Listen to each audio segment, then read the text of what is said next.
और बड़ी खबर है, उद्धव ठाकरे पर नीतीश राणे का बयान सामने आया।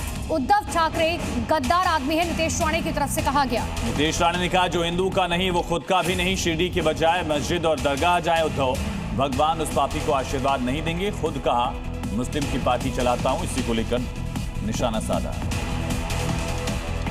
और यूपी में चाहे अवैध कब्जा हो या फिर नियम कायदों को तोड़कर बनाया जा रहा अवैध निर्माण हो, सब सीएम योगी की रडार पर है। रामपुर में सपा नेता आजम खान की जौहर यूनिवर्सिटी में भी प्रशासन को अवैध निर्माण मिले, जिस पर बुलडोजर एक्शन होना तय है।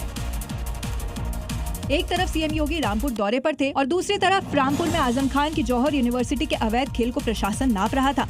रामपुर में सीएम योगी का संदेश एकदम लाउड एंड क्लियर था, अवैध खेल किसी का भी हो, बुलडोजर चलने में देर नहीं लगेगी। दरअसल रामपुर में आजम खान के ड्रीम प्रोजेक्ट जौहर यूनिवर्सिटी के निरीक्षण में कई अनियमितताएं और खामियां मिली है। यूनिवर्सिटी परिसर में 38 भवनों का निर्माण अवैध मिला है। आरडीए ने यूनिवर्सिटी मैनेजमेंट को नोटिस जारी कर जवाब मांगा है। अगर तय समय में यूनिवर्सिटी से संतोषजनक जवाब नहीं आया तो बुलडोजर से अवैध निर्माण को मिट्टी में मिलाया जा सकता है। और बड़ी खबर आपको बता दें, कमर्शियल एलपीजी सिलेंडर के दाम घटे हैं। 183 रुपए 50 पैसे घटे हैं कमर्शियल सिलेंडर के दाम। तो सिलेंडर के दाम घटाए गए हैं। कमर्शियल एलपीजी की नई कीमत आज से ही लागू हो जाएगी। हालांकि घरेलू एलपीजी सिलेंडर की कीमत में कोई बदलाव नहीं किया गया है। कमर्शियल सिलेंडर के दाम ही घटाए गए। 183 रुपए 50 पैसे कीमतों में कमी की गई, जो आज से ही लागू हो जाए। तो आज से देश में कई वित्तीय लेन देन के नियमों में भारी बदलाव हो रहे हैं, जिसमें दिल्ली में ईवी पॉलिसी, एलपीजी की कीमत और पासपोर्ट नियम के साथ ही कई और बदलाव आज से लागू हुए। हॉर्मुज में तनाव की वजह से एक बार फिर से एलपीजी, सीएनजी और पीएनजी की कीमतों में बदलाव हो सकता है।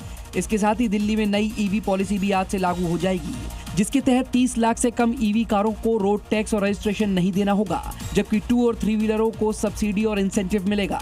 पासपोर्ट के लिए ज्यादा फीस देनी होगी। ईपीएफओ 3.0 रोल आउट किया जा सकता है, जिससे प्राइवेट सेक्टर के कर्मचारी यूपीआई और एटीएम से पीएफ का पैसा निकाल सकते हैं।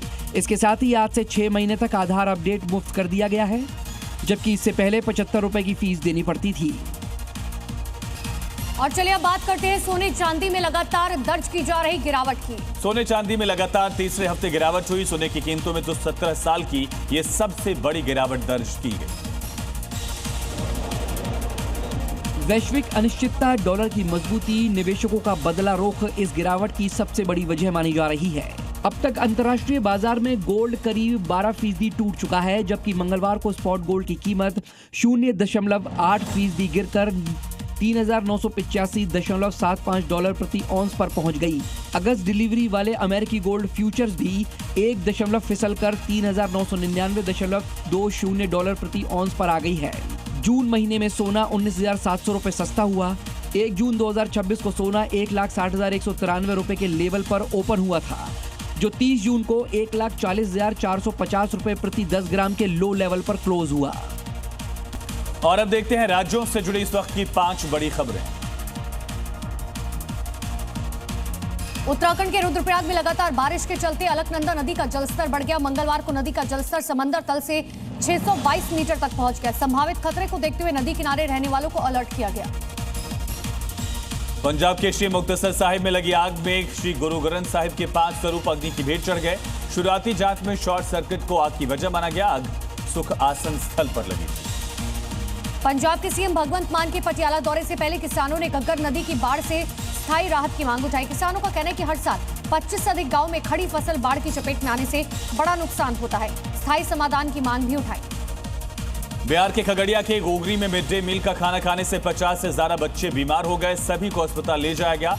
खाने में कीड़े मिलने के बाद बच्चों की तबीयत खराब हो गई।